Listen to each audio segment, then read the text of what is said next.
చింతామణి, ఈ పూట పూర్తిగా ముస్తాబైనావు. ఏమిటి కథ? కొత్త బేరం ఒకటి తగిలితేను ముస్తాబై కూర్చున్నాను, తెలిసిందా? అప్పుడే వచ్చిందా కోపం? ఎంత ముక్కుపట్ట ముచ్చామని. అవునులేండి, ఎవరి మాటలు వారికి ఇంపుగానే ఉండును. ఈ పూట ఎవరో తప్పక పైకమించదరని నమ్మకంగా చెప్పిపోయినారు. కావున ఎటులైనా మా అమ్మనోరు కట్టవచ్చును కదా అని మహా సంతోషంతో ముస్తాబై కూర్చున్నందుకు కలిగిన ఫలితమే.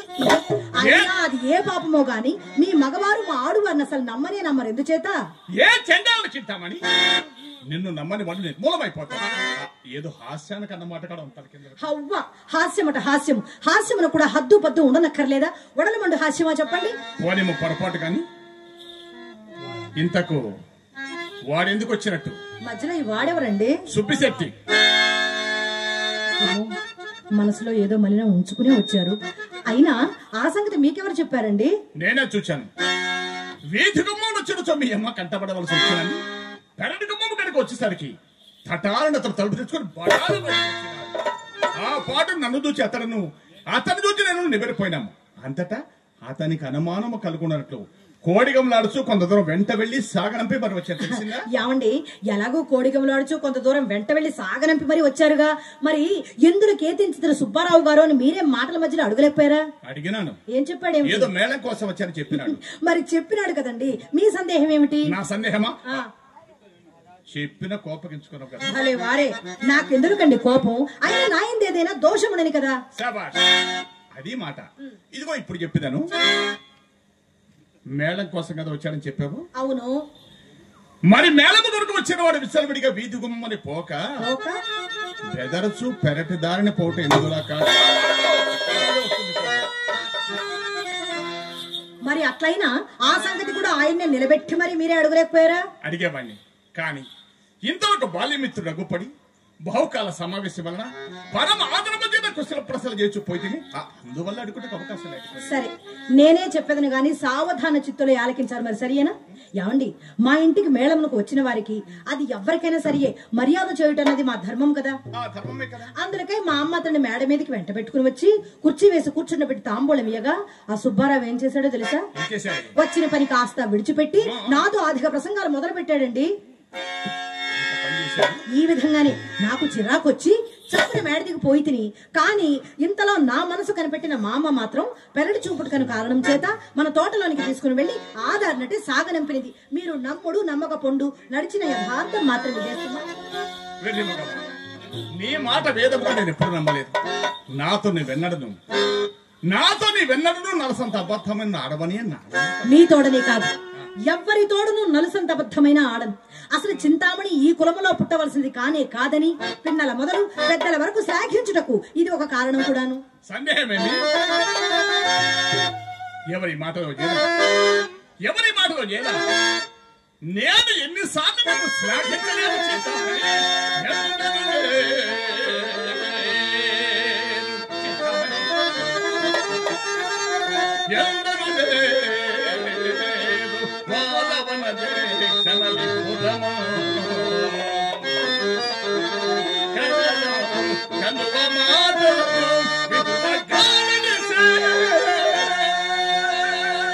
గారడి చేయొచ్చు.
బేతాల నరసింహారావు గారు నన్ను ఆశ్రయిస్తూ 200 రూపాయలు కానుక ఇచ్చారు. జగజ్జాని కనకదుర్గమ్మ తల్లి వారిని ఎల్లవేళ చల్లగా చూడ మనసారి కోరుకుంటున్నాం. వారికి మా హృదయపూర్వక నమస్కారాలు. ఏమండి, ఈ ఆట పాటకేమలే కానీ చాలా ఉన్నాయి మీ దగ్గర. ఇంతకు మీరు వెళ్ళిన పని ఏమైందో చెప్పనేలేదు. అరే ఏమో కూడా కేవలం చింతామని దైవము తరచుగా ధనికుల నాలుకలు తాటి పట్టెలు తోడను, చేతులు చెవమరాకులు తోడను, హృదయములు ముక్కు ముక్కలు తోడను చేతులు.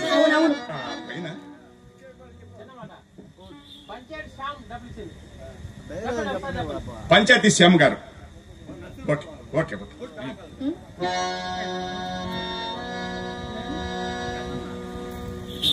ఇప్పటికి 20 దినముల నుండి మీ మాటలు విని విని నా ప్రాణం విసిగినది. మధ్యాహ్నం వెళ్ళినది మొదలు మా అమ్మ కోసిన కోతకు నేను కాబట్టి భరించదని, కానీ అది వేరొకత అయితే ఏ మందో మాకో మింగి చావలసింది. చాలు మహాప్రభు చాలు. ఇక మీ వల్ల మా అమ్మతో నేను పడలేను, నా వల్ల కాదు. ఇంతటితో మీ దారి మీది, నా దారి నాది.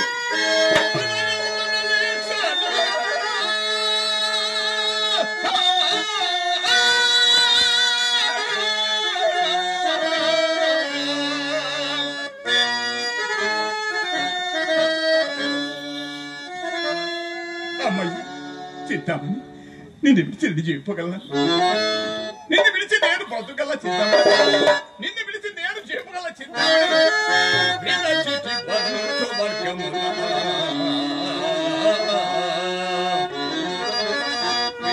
ప్రాణములకు మిత్రులను విడచి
మీరు చెప్పినదంతయో వాస్తవమే, యథార్థమే.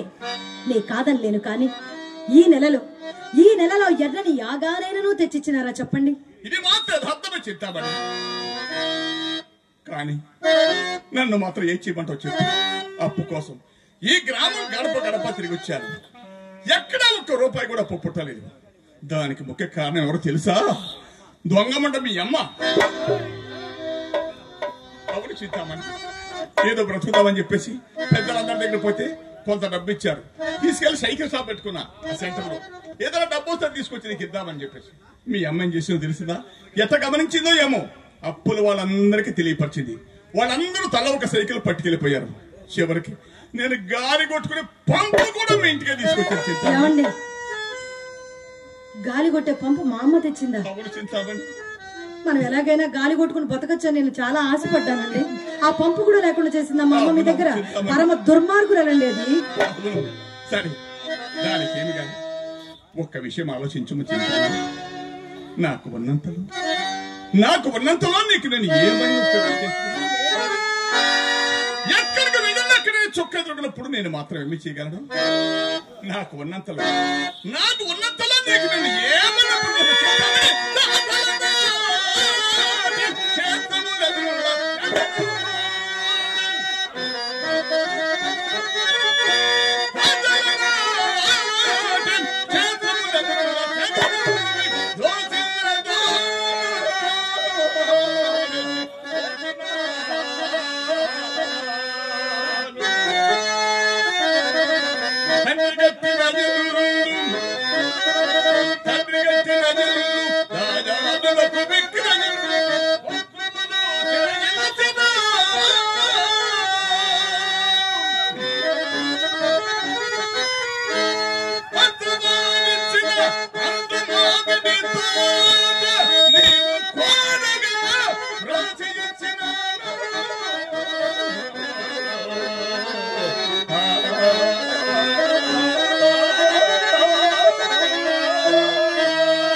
పోనివ్వండి. ఇప్పుడు ఎవరు కాదన్నారండి అవన్నీ?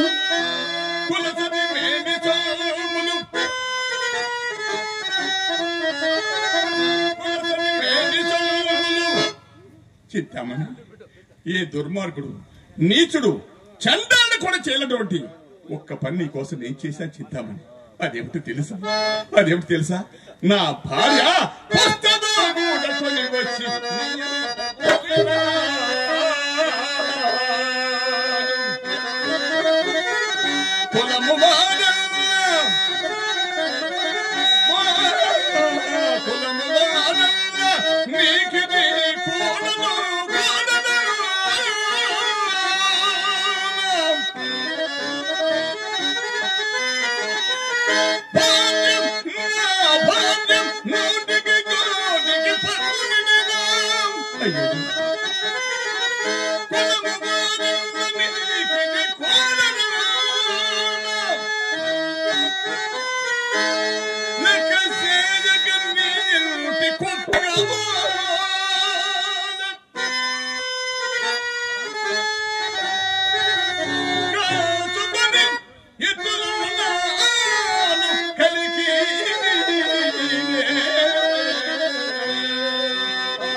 ఏమిటండి ఇది? ఎన్నడూ లేనిది ఇంత చేశాను, అంత పెట్టానని వాపోతున్నారు. నేను మాత్రం మీకేమి లోటు చేసినాను? ఒక్క మాట చెప్పండి చాలు. తనకు కలిగినదెల్లా ధారపోసిన ఎట్టి సీతా పతికి స్వస్తి చెప్పినాను కోసం కాదా మెచ్చి ముచ్చటదీరు వేడగట్టించిన పోలి చెట్టుని పారద్రోలినాను నిమిషంబులోన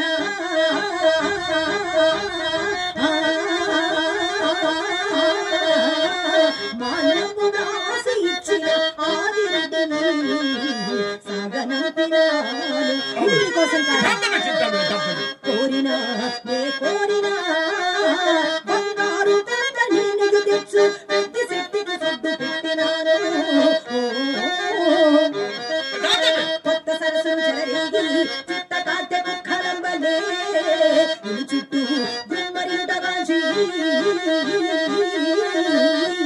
మాయమ్మ నన్నెలతో కసరచున్న నీ నిమిత్తమై మాయమ్మ నన్నెలతో కసరచున్న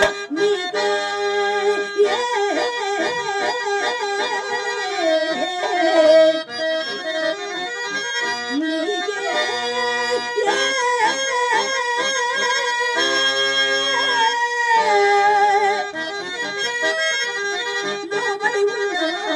లోబడి ఉన్నాను నిజముగాను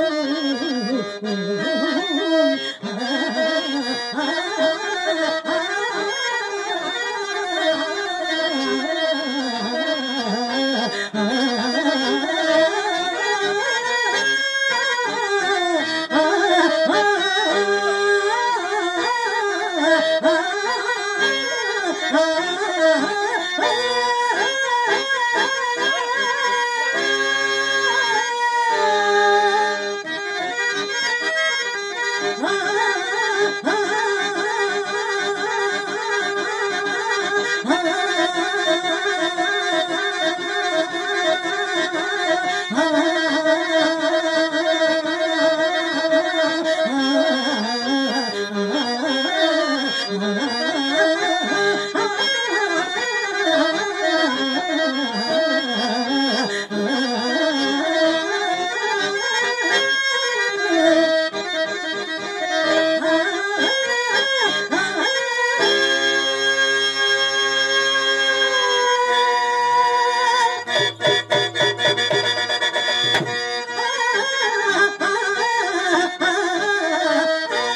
నిజముగాను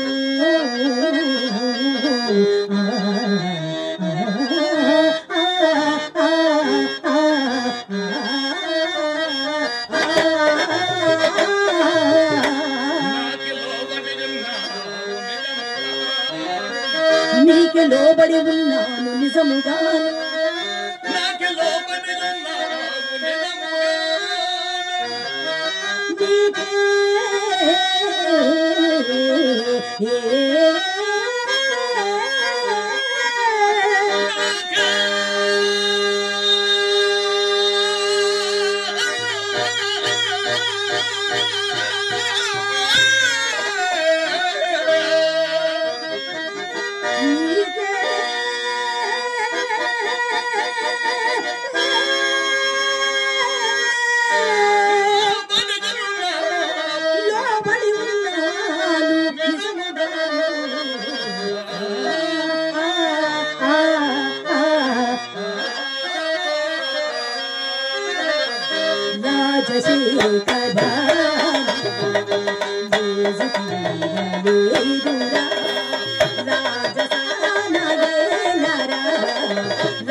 మధురమైన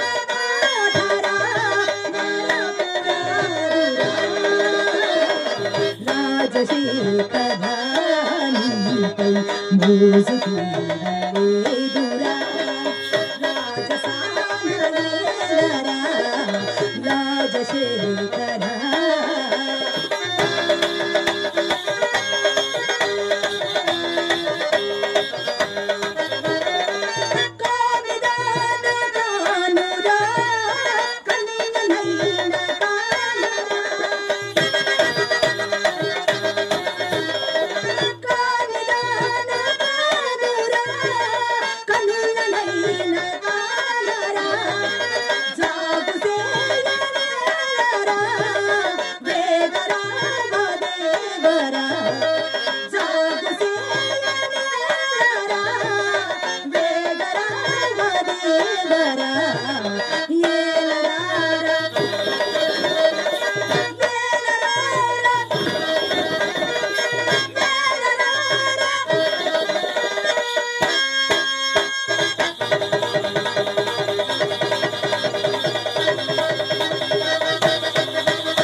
మీ యమ మాత్రం ఎన్నడైనా నన్ను పల్లెత్తు మాట్లాడిందా? దినమలు కొంచెం తారుమారపట్టు ఇటు గృహ చిత్రం ఎంతటి వారికైనా ఉన్నవే. పడిన గోడలు పడినట్టున్నావు కదా. దైవం వందలకి ఈ పూట అతను తారసలు ఎవరండి మనకు తారసలిన వారు? నేను ఇందాక నా మాట పూర్తి కాల్సిన చెప్పమందవా చింతామణి. ఆ తారసిల్ని అతడు బిళవమంగళుడాను ఏటి యావల కొత్తగా కర్మాగారములు కార్యస్థానములు మేడలు మిద్దెలు కట్టుకుని కాపురం ఉంటున్న వాసుదేవమూర్తి గారి కుమారుడు నా ప్రాణమిత్రుడు అందగాడు. యావండి బిల్వమంగళుడనగా బాగా ఎర్రగా బొద్దుగా మీకంటే ఎత్తుగా ఉంటారు వారేనా? ఉండండి వారే గాని మీరెప్పుడు చూశారండి? ఒకసారి వేణుగోపాల స్వామి ఆలయమునందు కళ్యాణ సమయమునగా బోలు గాంచితిని. వారు చాలా భాగ్యవంతులని విన్నాను. ఏ పాట స్థితి ఉండనంటారు? చెప్తాను 40 లక్షల వరకు ఉండనని నా నమ్మకం చెప్తాను. అంతేకాదు ప్రకృత వినము ఆ తండ్రులు నేను సహాధ్యాయులం. ఎలాగో తెలుసు ఆ దినములు అతడే నేనే అతడు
కదండి మీది.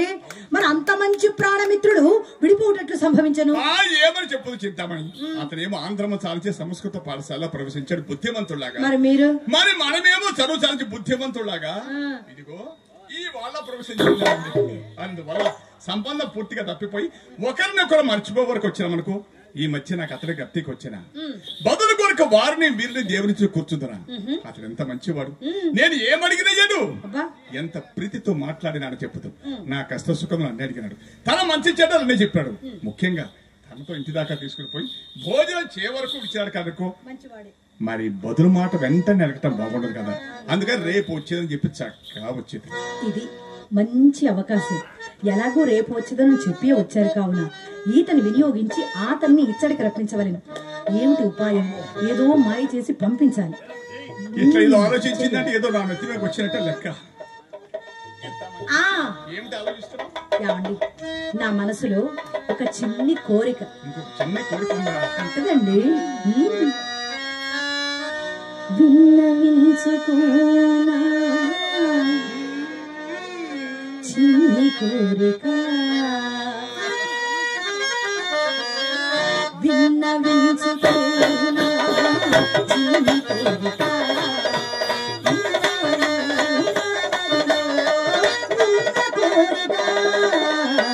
విన్నవించుకోనా చిన్ని కోరిక.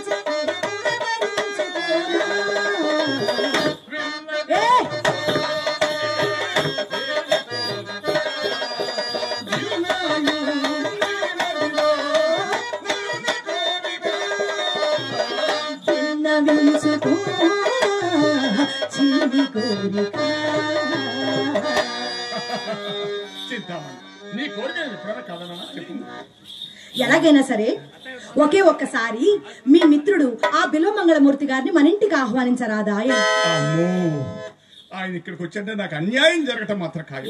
ఆయన మన ఇంటికి ఎందుకండి? అబ్బా, నా నీతికి మాత్రం భంగము రానియను అని మీరు నమ్మితే నాకు అంతే చాలు. నా సందేహం అది కాదనుకో. ఇంకేమిటి? కానీ అతన్ని ఇచ్చరికి రప్పించుట అలవియైన కార్యం మాత్రం కాదు. ఎందుచేత? అతడు మహాపండితుడు. వ్యాసుని కంటేనా? నైష్టికుడు. విశ్వామిత్ర మహర్షి కంటేనా? విప్ర నారాయణుడి కంటేనా?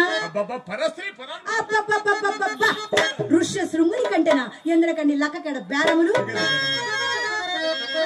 ఇంతులు తారసిల్లు వరకే ఈ మగవారు, ఇంతులు తారసిల్లు వరకే పురుషాఘ్రణులెంత లేసి సామంతములాడిన ఇంతులు తారసిల్లు వరకే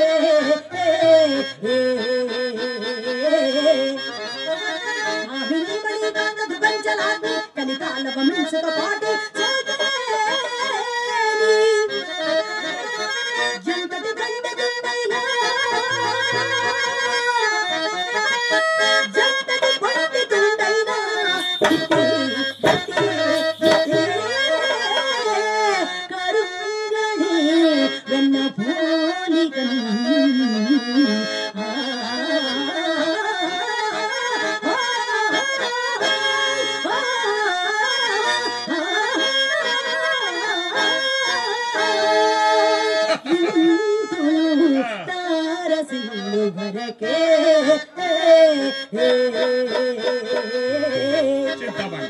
నువ్వు చెప్పిందంటే కొంత యథార్థం బట్టి కావచ్చు, కానీ నా మిత్రుడు బిల్వమంగళమూర్తి మాత్రం అటువంటి వాడు కాదు సుమా. అతని భార్య భూలోక రంభ. ఏమి చెప్తిరి? ఆయన భార్య భూలోక రంభ. సరే ఒప్పుకుంటాం, ఆయన భార్య రంభే. మరి మీ భార్య అసలు ఎప్పుడు చూసారు పాపం? ఎప్పుడు నన్ను చూడటానికే సరిపోయింది. అయ్యో, ఈ రోజు ఆదివారం, ఏమండి ఒక్కసారైనా ఇంటికి రెండేంటి ఏనాడైనా వెళ్ళాడటండి ఈయన? ఎప్పుడో దీపం చుట్టూ పురుగులాగా మా ఇంటి చుట్టూ తిరగడమే. ఆవిడ ఎప్పుడైనా చూస్తే కదా అందచందాలు గుణగణాలు తెలిసేది. అయినా మీ ఒక్కళ్ళ సంగతి ఏముందిలేండి. ఇంటి వద్ద సర్వాంగ సుందరమైన తమ తమ భార్యల్ని విడిచిపెట్టి పరాయి స్త్రీల పొందు కోసం సారీలకు జనువారిలో ఎవరి భార్య చక్కనిది కదా చెప్పండి నాకు. అయినా ఒకరి భార్య సంగతి మనకేలా, ముందు తమరి భార్య సంగతి చెప్పరాదు. తమరి భార్య ప్రాణముల్ కలిగినట్టి పసిడి బొమ్మ, ప్రాణముల్ కలిగినట్టి మేల్ పసిడి బొమ్మ, అవయవములు కలిగిన అలరు బొమ్మ,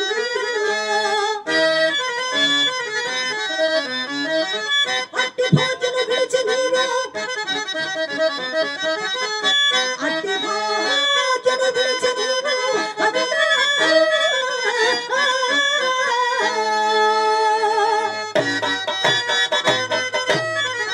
నేటికి ఈనాటికి ఎన్ని కొంపలు తెచ్చిదో ఎరుగవు.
ఇందులో బదులు చెప్పే పనే ఉందండి.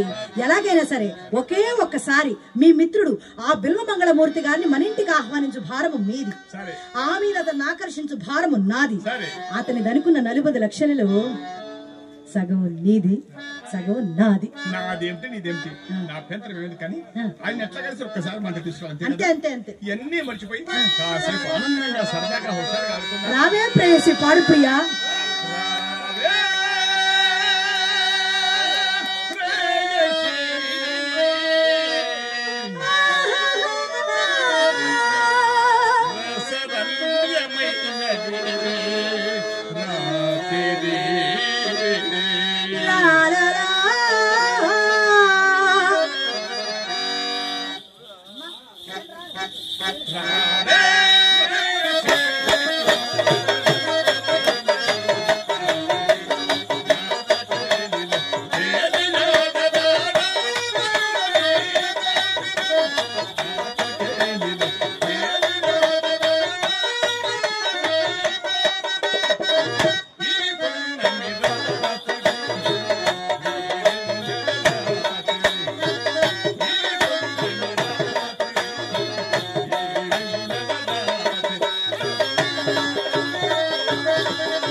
తొలినాడు నిన్ను చూచిన్నాడు వేణుగోపాల స్వామి కవుల్లో నాట్యం చేస్తూ ఎంత ఉత్సాహంగా ఆడుతూ పాడేవి ఆ పాట ఇప్పుడు నేను ఎంతో ఉత్సాహంగా పాడతాను. నీ అంతకంటే ఉత్సాహంగా నాకే కాదు మన వారందరికీ కూడా ఆనందం చేకూర్చాలి సుమా.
ఏది కావాలా అలాంటి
ఆపేశారు ఏమిటండి? అబ్బో మీ పాట ఆగిపోలేదు, పాడండి. భావగేయమున నాట్యగానము